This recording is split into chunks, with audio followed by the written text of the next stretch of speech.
આકાશવાણી સમાચાર બકુલા પરમાર વાંચે છે. સૌપ્રથમ મુખ્ય સમાચાર. પ્રધાનમંત્રી નરેન્દ્ર મોદીએ જમ્મુ કાશ્મીરમાં સોનમર્ગ ટનલનું ઉદ્ઘાટન કર્યું. આજથી પ્રયાગરાજમાં મહાકુંભનો શુભારંભ. ત્રિવેણી સંગમમાં અત્યાર સુધીમાં 60 લાખથી વધુ શ્રદ્ધાળુઓની આસ્થાની ડૂબકી. વિદેશમંત્રી એસ જયશંકર આજથી 2 દિવસની સ્પેન યાત્રાએ. મધ્ય યમનના અલબાયદા પ્રાંતમાં એક ગેસ સ્ટેશન ઉપર થયેલા વિસ્ફોટમાં 15 લોકોના મોત, 67 ઘાયલ. અને આજથી દિલ્હીમાં પ્રથમ ખો-ખો વિશ્વકપની શરૂઆત થશે. સમાચાર વિગતવાર.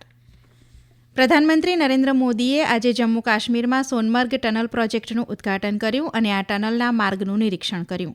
આ ટનલ દ્વારા તમામ ઋતુઓમાં શ્રીનગરથી સોનમર્ગ સરળતાથી જઈ શકાશે. શ્રી મોદીએ બાંધકામ ક્ષેત્રના શ્રમિકો સાથે સંવાદ કર્યો હતો. લગભગ 6.5 કિલોમીટર લાંબી સોનમર્ગ ટનલ પ્રોજેક્ટ 2700 કરોડ રૂપિયાથી વધુના ખર્ચે બનાવવામાં આવી છે.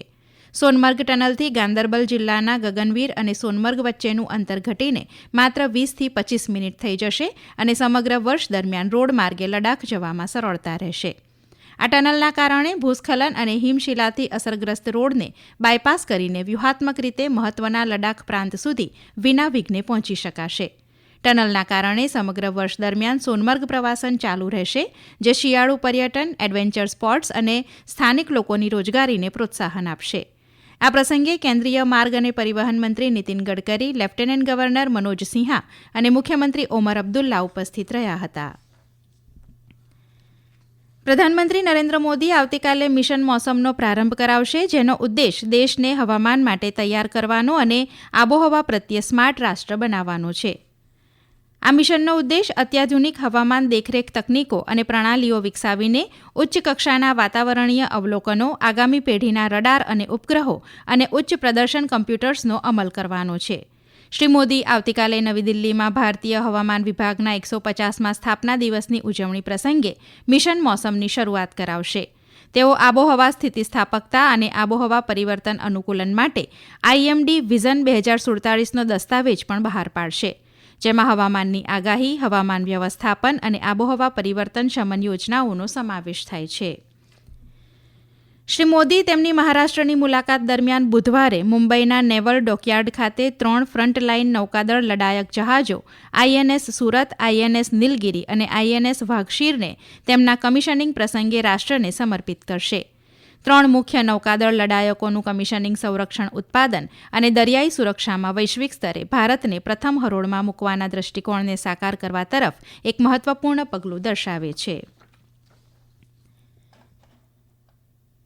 આજે પોષી પૂનમના રોજ ઉત્તર પ્રદેશના પ્રયાગરાજમાં વિશ્વના સૌથી મોટા આધ્યાત્મિક અને સાંસ્કૃતિક મેળાવડા મહાકુંભનો પ્રારંભ અમૃત સ્નાન સાથે થયો છે.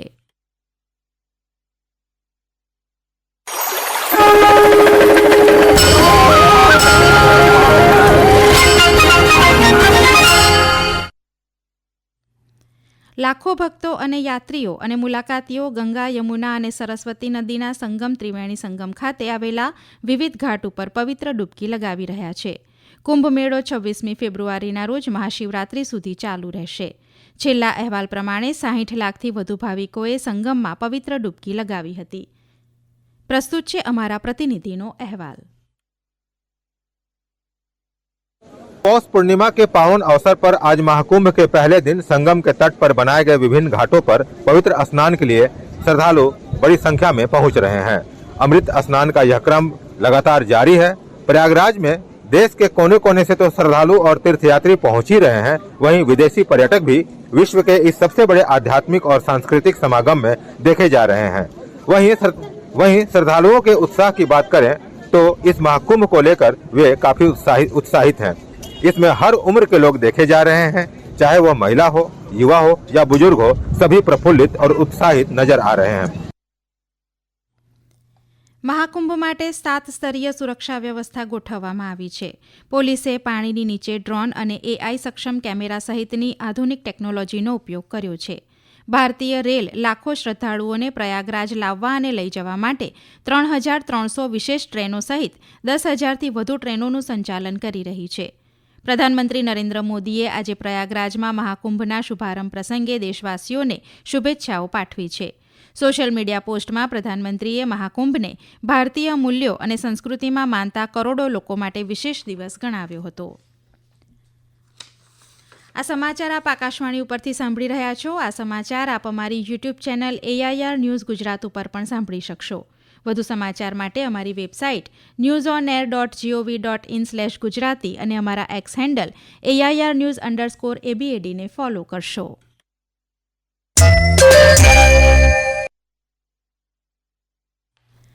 વિદેશમંત્રી ડોક્ટર એસ જયશંકર આજથી સ્પેનની 2 દિવસની સત્તાવાર મુલાકાતે જશે. આ મુલાકાત દરમિયાન ડોક્ટર જયશંકર સ્પેનના ટોચના નેતાઓને મળશે અને તેમના સ્પેનિશ સમકક્ષ મેન્યુઅલ આલ્વારેસ સાથે દ્વિપક્ષીય સંબંધો તથા પરસ્પર હિતના પ્રાદેશિક અને વૈશ્વિક મુદ્દાઓ ઉપર ચર્ચા કરશે. તેઓ સ્પેનિશ રાજદૂતોના 9મા વાર્ષિક પરિષદને પણ સંબોધિત કરશે અને ભારતીય સમુદાયને મળશે. આજે પંજાબ, હરિયાણા, ચંદીગઢ, હિમાચલ પ્રદેશ, દિલ્હી, જમ્મુ સહિત સમગ્ર ઉત્તર ભારતમાં લણણીના તહેવાર લોહરીની ધામધૂમથી ઉજવણી થઈ રહી છે. આજના દિવસે સૂર્ય ઉત્તર ગોળાર્ધ તરફથી યાત્રા શરૂ કરતો હોવાથી શિયાળાનો અંત આવે છે અને ઉનાળાની શરૂઆત થાય છે.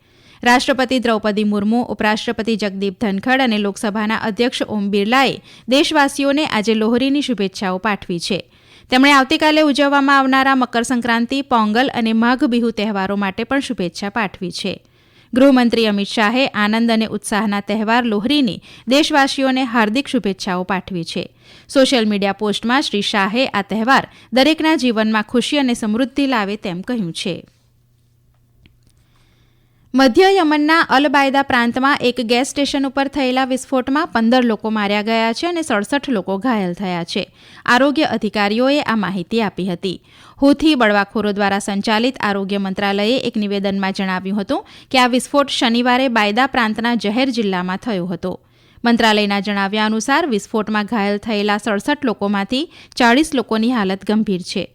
બચાવ ટીમો પણ ગુમ થયેલા લોકોને શોધી રહી છે. હાલમાં વિસ્ફોટનું કોઈ કારણ સ્પષ્ટ થયું નથી. તિરુઅનંતપુરમ આંતરરાષ્ટ્રીય હવાઈ મથકનો રનવે નવીનીકરણના કામના લીધે આજે દિવસ દરમિયાન બંધ રહેશે. એરપોર્ટ અધિકારીઓના જણાવ્યા પ્રમાણે રનવેની સપાટી સંપૂર્ણપણે બદલીને ફરીથી કાર્પેટિંગનું કામ કરવામાં આવશે. ગઈકાલથી શરૂ થયેલું નવીનીકરણનું કાર્ય 29મી માર્ચ સુધીમાં પૂર્ણ થવાની શક્યતા છે. જ્યાં સુધી રનવે દરરોજ સવારે 9 વાગ્યાથી સાંજે 6 વાગ્યા સુધી બંધ રહેશે.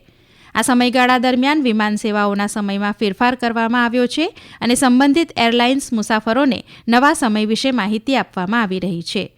ઉલ્લેખનીય છે કે વિમાનના ટેક ઓફ અને લેન્ડિંગ માટે આંતરરાષ્ટ્રીય ધોરણોને પૂર્ણ કરવા માટે રનવેની સપાટીનું પુનઃનિર્માણ કરવામાં આવી રહ્યું છે. અમેરિકાના લોસ એન્જલસમાં લાગેલી આગમાં અત્યાર સુધીમાં 24 લોકોના મૃત્યુ થયા છે. 40,000 એકર વિસ્તારમાં ફેલાયેલી આગમાં 12,300થી વધુ ઇમારતો નાશ પામી છે. લોસ એન્જલસના અગ્નિશમન દળના વડાના જણાવ્યા અનુસાર મંગળવારે રાત્રે લાગેલી આગ ઇતિહાસની સૌથી વિનાશક આગમાંની એક છે. આજથી નવી દિલ્હીના ઇન્દિરા ગાંધી ઇન્ડોર સ્ટેડિયમ ખાતે પ્રથમ ખો-ખો વિશ્વકપનો પ્રારંભ થઈ રહ્યો છે. ઇન્ડિયન ઓલિમ્પિક એસોસિએશનના સહયોગમાં રમાઈ રહેલી આ સ્પર્ધામાં પુરુષોની 20 અને મહિલાઓની 19 ટીમો ભાગ લઈ રહી છે. ખો-ખો ફેડરેશન ઓફ ઇન્ડિયાએ 15 સભ્યોની ટીમની જાહેરાત કરી છે. પ્રતિક વાઇકરના વડપણ હેઠળની ભારતીય ટીમ આજે ગ્રુપ એમાં નેપાળ સામે રમશે. ડાંગ જિલ્લાની વતની ઓપીના ભિલાર ભારતીય ટીમ વતી રમશે. ભારતીય ટીમમાં સ્થાન મેળવનાર ઓપીના ગુજરાતની એકમાત્ર ખેલાડી છે. મેચ રાત્રે 8:30 વાગે શરૂ થશે. ડીડી સ્પોર્ટ્સ ચેનલ ઉપર તેનું જીવંત પ્રસારણ કરવામાં આવશે. અંતમાં મુખ્ય સમાચાર ફરી એકવાર. પ્રધાનમંત્રી નરેન્દ્ર મોદીએ જમ્મુ કાશ્મીરમાં સોનમર્ગ ટનલનું ઉદ્ઘાટન કર્યું. આજથી પ્રયાગરાજમાં મહાકુંભનો શુભારંભ. ત્રિવેણી સંગમમાં અત્યાર સુધીમાં 60 લાખથી વધુ શ્રદ્ધાળુઓની આસ્થાની ડૂબકી. વિદેશમંત્રી એસ જયશંકર આજથી 2 દિવસની સ્પેન યાત્રાએ. મધ્ય યમનના અલ-બાયદા પ્રાંતમાં એક ગેસ સ્ટેશન ઉપર થયેલા વિસ્ફોટમાં 15 લોકોના મોત, 67 ઘાયલ. અને આજથી દિલ્હીમાં પ્રથમ ખો-ખો વિશ્વકપની શરૂઆત થશે. આકાશવાણી ઉપરથી સમાચાર પૂરા થયા.